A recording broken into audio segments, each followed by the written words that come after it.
Hello everyone. In today's lesson, we will discuss chapter 26.2, which is chordate evolution and diversity. Okay, students, you can find this lesson on your textbook pages 7572 764. Let's see the learning objectives. Describe the most ancient chordates. Interpret the cladogram of chordates. Let's get started with origins of the chordates. Embryological studies suggest that the most ancient chordates were related to the ancestors of echinoderms.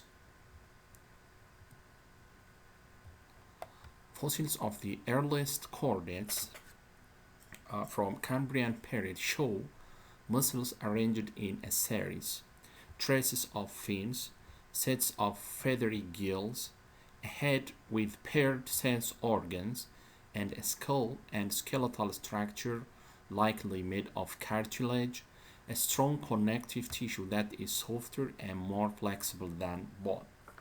As you know, cartilage support all or part of a vertebrate's body.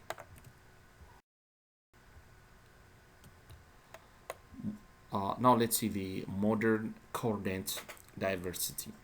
So modern chordates consist of 6 groups: the non-vertebrate chordates and the 5 groups of vertebrates, which are fishes, amphibians, reptiles, birds, and mammals.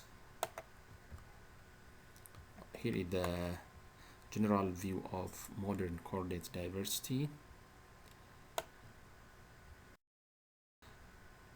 Now let's see the modern chordate diversity one by one.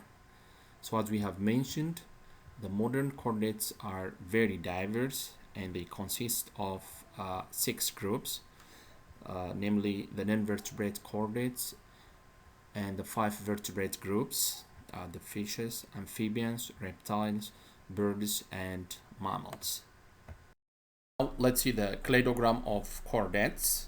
The cladogram of chordates presents current hypothesis about relationships among chordate groups.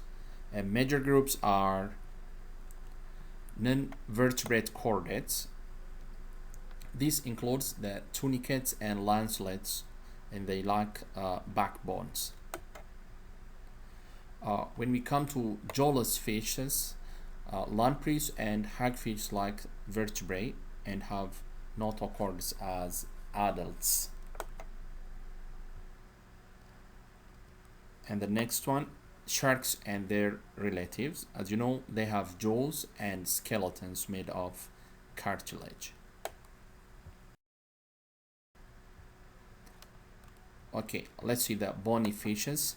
So these animals have skeletons made of true bones, and most modern bony fish are ray-finned fishes, and one group of ancient lobe-finned fishes evolved into the ancestors of tetrapods, which are 4-limbed vertebrates. Well, now let's see the amphibians.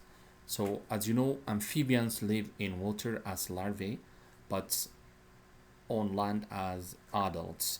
They breathe with lungs as adults, but most require water for reproduction. And the next one is reptiles.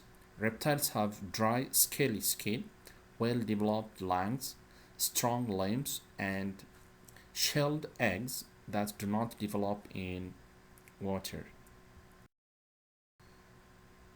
So birds can regulate their internal body temperature. They have an outer covering of feathers, strong yet lightweight bones, 2 legs covered with scales that are used for walking or perching, and front limbs modified into wings.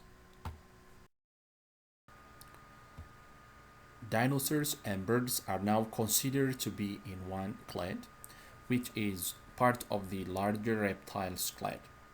Modern birds are therefore reptiles, and the traditional class Reptilia, which is not a clade, includes living reptiles and dinosaurs, but not birds. Okay, let's see the last groups, the mammals. As you know, mammals produce milk from mammary glands, and they have hair, they breathe air, and have four chambered hearts, and they can regulate their internal body temperature as well. Students, this is a very short summary of the chordate evolution and diversity. For more information, you can learn your textbook based on the page mentioned on your weekly plan, and also you can watch the videos that are indicated on your weekly plan. Bye bye.